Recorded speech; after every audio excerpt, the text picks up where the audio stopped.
First of all, perhaps just to explain a bit, how these export restrictions really work, and that is, as in the food crisis of 2007, 2008, you have governments around the world who have very strong political incentives to insulate their domestic consumers from those rising prices that come from this food price shock as a result of the Russian invasion of a massive producer of wheat and barley.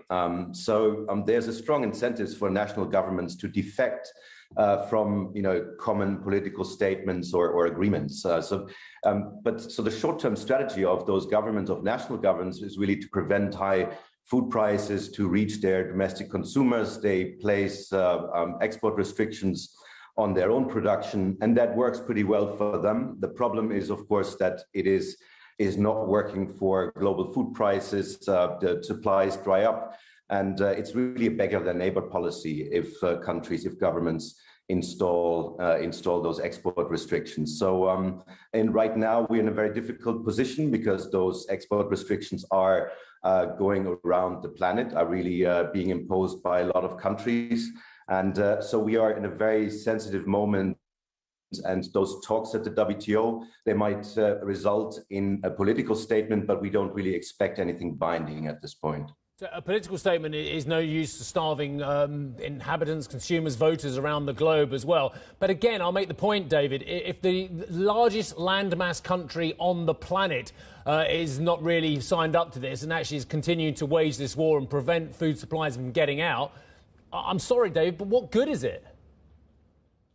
Well, I mean, Russia is, of course, a major factor, and you're pointing at a problem that is not only related to export restrictions, but in general, that we need to diversify the supply. But in a way, what are the things that we can target, beyond Russia? Russia is, in fact, just to say that on the side, is in fact not decreasing its exports, but it's gaining from the current crisis. It's actually increasing its exports and making more money of it, of the crisis right now. The real problem is Ukraine. Ukraine has a lot of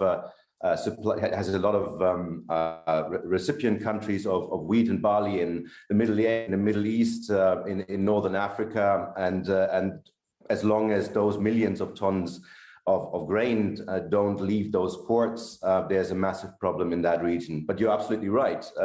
Not to have Russia on board is, of course, a big problem, but that's something to work around. David, how do you convince the governments of developing countries that it is not in their best interests over the medium to longer term to impose bans? I think you point out very clearly the impact on prices when India implemented its wheat restrictions. Higher prices are not good for any of these countries, and yet governments still see beggar than neighbour policies as the most appropriate for their own citizens. It is very, very difficult to do this at this point, to convince a country, a government such as the Indian one, that they shouldn't apply those export restrictions. In a way, we should have thought about that in times of oversupply, of excess supply, and now we are in times of scarcity. The rules of the WTO were negotiated, and in particular on agriculture, were negotiated to address, in particular, sort of oversupply and not scarcity. So here we are in a very troubling situation. I think what the Director General is trying to do is to get a very broad coalition of countries that will declare to refrain from export restrictions. That's already a beginning. But India is certainly a very difficult operator in that they have a lot of subsistence farmers that they're trying to protect. They have a large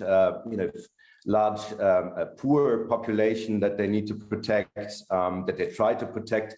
And, in a way, there were hopes in the world that India would serve as a supplier, particularly because they have a lot of stocks and they have relatively large production there. I think the 8th largest producer of wheat in the world.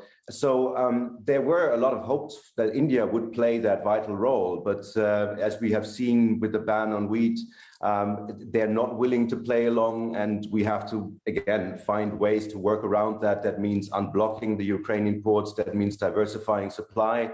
That also means that we have other producers who step in. There's other methods that can be taken, for instance, reducing tariffs in the first place. That is reducing border protection. We really have to work with what we have. Hi, I'm Joanna Bersecci, and thank you for watching. You can check out more of our videos by clicking on the boxes on the screen. And don't forget to subscribe to our channel for more from CNBC International. Thank you for watching.